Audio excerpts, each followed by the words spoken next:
बीच में। ओके अब सबसे पहले हमने आपने ये नहीं देखना कि ये नंबर चले कहाँ जाते हैं, जस्ट आपने इन नंबर्स को लोकेशन ऑफ एन एलिमेंट की फॉर्म में लिखना है। जस्ट वो आपको बता देंगे कि आपने नंबर्स को लोकेशन ऑफ एन एलिमेंट की फॉर्म में लिखना है। अब सबसे पहले आपने क्या करना है, इसमें कितनी एंट्रीज़ हैं, 1 2 3 4 एंट्रीज है ना, मतलब 4 नंबर्स हैं। तो आपने पहले 4A डाल लेने अपनी आसानी के लिए, कितने नंबर्स हैं तो ये 4A आएंगे।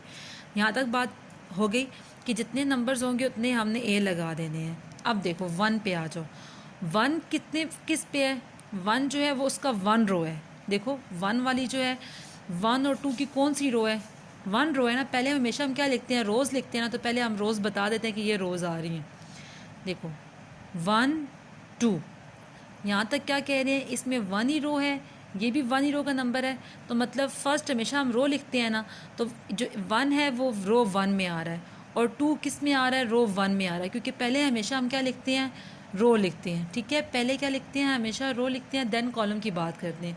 अभी मैं इस पूरे मैट्रिक्स में आपको जस्ट रोज़ बता रही हूँ कि रोज़ कैसे हैं। जो 1 एंट्री है, जो नंबर 1 है, वो 1 रो में है। देखो मैं रो 1 लिखा हुआ है ना, तो पहले आप साइड पे ऐसे लिख लो कि ये रो 1, ये रो 2 है, ये कॉलम 1 कॉलम 2 है, पेंसिल से लिख लो। उसके बाद देखो जो 1 है, जो यहाँ पे जो 1 नंबर लिखा हुआ है वो रो 1 में आ रहा है। तो मैंने यहाँ पे रो की ए के नीचे इंडेक्स में 1 लिखना है, साथ नहीं लिखना, नीचे थोड़ा इंडेक्स में लिखना है। उसके बाद यहाँ पे आ गया नंबर 2, रो की बात कर रहे हैं तो 2 भी किस में आ रहा है, रो 1 में आ रहा है, तो मैंने रो 1 लिख दिया। अब सेकंड पे आ जाओ, पहले हम रो लिखते हैं ना, अब 3 नंबर किस रो में आ रहा है, सेकंड रो में आ रहा है ना। 3 नंबर जो है, नंबर 3 उसकी रो कौन सी है, सेकंड। तो पहले हम रो लिखते हैं, तो यहाँ पे मैंने रो लिख दी। नेक्स्ट जो 4 नंबर है, 4 नंबर भी किस रो में आ रहा है, सेकंड रो में आ रहा है ना, तो यहाँ पे मैंने क्या लिख दी, सेकंड रो लिख दी। अब हम इस पूरे में कॉलम की बात करते हैं। अभी तक मैंने किसको डिस्कस किया है, जस्ट ओनली रो को डिस्कस किया है। कि यहाँ पे क्योंकि हमेशा हम जब भी नंबर को लोकेशन ऑफ एन एलिमेंट की फॉर्म में लिखते हैं, तो पहले हम क्या लिखते हैं, रो लिखते हैं, उसके बाद हम कॉलम की बात करते हैं। तो अभी तक जस्ट मैंने किसकी बात की है, रो की बात की है। कि यहाँ पे जो 1 है वो किस में आ रहा है, रो 1 में आ रहा है, तो 1 लिख दिया। यहाँ पे 2 जो है वो किस में आ रहा है, रो 1 में आ रहा है, तो मैंने यहाँ पे 1 लिख दिया। 3 किस में आ रहा है, रो 2 में आ रहा है, तो मैंने 2 लिख दिया। 4 किस में आ रहा है, रो 2 में आ गया, तो मैंने ये लिख दिया। अब हम कॉलम की बात करते हैं, क्योंकि सेकंड में हमेशा हमारे पास किसको डिस्कस करते हैं, कॉलम को डिस्कस करते हैं। अब देखो 1 किस में आ रहा है, कॉलम 1 में आ रहा है, तो यहाँ पे मैंने साथ आगे क्या लिख दिया, 1 ही लिख दिया। ठीक है, अब 2 किस में आ रहा है, कॉलम 2 में आ रहा है ना, तो यहाँ पे आगे मैंने क्या लिख दिया, 2 लिख दिया। अब 3 पे आ जाओ, 3 किस कॉलम में आ रहा है, कॉलम 1 में आ रहा है, तो यहाँ पे आगे मैंने 1 लिख दिया। 4 किस कॉलम में आ रहा है, 2 में आ रहा है, तो यहाँ पे मैंने आगे क्या लिख दिया, कॉलम 2 लिख दिया। तो यहाँ तक मेरे पास लोकेशन ऑफ एन एलिमेंट एक कंप्लीट हो गया। अब हम एक और एग्जांपल सॉल्व कर लेते हैं। फॉर एग्जांपल मैं लिखती हूँ 1 2 3 4 5 6। ठीक है, सबसे पहले मेथड क्या है, आपने पेंसिल लेनी है और पेंसिल से इसके आगे लिख देना है। ये मेरे पास क्या है, रो 1, ये मेरे पास क्या है, रो 2, ये मेरे पास क्या है, कॉलम 1, ये मेरे पास क्या है, कॉलम 2, और ये मेरे पास क्या है, कॉलम 3। जैसे आपको पता है कि हॉरिजॉन्टल एंट्रीज़ क्या कहलाती हैं, रोज़ कहलाती हैं, और वर्टिकल एंट्रीज़ क्या कहलाती हैं, कॉलम कहलाती हैं।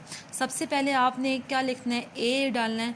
इसमें कितने नंबर्स हैं, 1 2 3 4 5 6 नंबर है, तो आपने कितने ए डालने हैं, 6 ए डाल दिए। ठीक है, 6 ए डाल दिए। अब सबसे पहले आपने किसको डिस्कस करना है, रोज़ को डिस्कस करना है।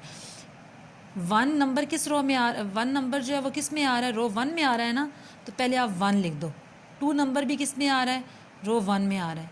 3rd नंबर भी किस में आ रहा है, रो 1 में आ रहा है। अब 4 नंबर किस रो में आ रहा है, सेकंड रो में आ रहा है। 5 नंबर किस रो में आ रहा है, सेकंड रो में आ रहा है। 6 नंबर किस रो में आ रहा है, सेकंड रो में आ रहा है। ठीक है, उसके बाद आपने किसको डिस्कस करना था, कॉलम को। अब 1 किस में आ रहा है, कॉलम 1 में आ रहा है ना, तो आगे 1 लगा दिया। 2 किस कॉलम में आ रहा है, कॉलम 2 में आ रहा है, तो आगे मैंने 2 लगा दिया। 3 किस में आ रहा है, कॉलम 3 में आ रहा है, तो आगे मैंने 3 लगा दिया। अब 4 किस कॉलम में आ रहा है, कॉलम 1 में आ रहा है ना, 4 के ऊपर मैंने क्या कॉलम का नाम दिया हुआ है, 1, तो यहाँ पे मैं 1 लिख दूंगी। 5 के ऊपर मैंने कॉलम का नाम क्या दिया हुआ है, 2, तो यहाँ पे 2 लिख दूंगी। 6 के ऊपर कॉलम का नाम क्या दिया हुआ है, 3, तो यहाँ पे मैं क्या लिख दूंगी, 3 लिख दूंगी। ये मेरे पास क्या है, लोकेशन ऑफ एन एलिमेंट को हम इस तरह डिस्कस करते हैं। अब आपने क्या करना है, अपनी बुक से ओपन करनी है। ठीक है, यहाँ पे आपको क्वेश्चन है state the location of an element in their respective matrices, यानी कि ये 4 मैट्रिसेस आपको दिए हुए हैं, आपने क्या करना है, इनकी location of an element discuss करनी है। तो ये आपने यहाँ तक इसका location of an element discuss करना है, ठीक है। यहाँ तक आपका ये काम है कि आपने लोकेशन ऑफ एन एलिमेंट को क्या करना है, डिस्कस करना है। और ये आपने लोकेशन ऑफ एन एलिमेंट पहले रफ कॉपी पे करके मुझे चेक कराना है, देन फिर आप लोगों ने नीट कॉपी पे काम करना है।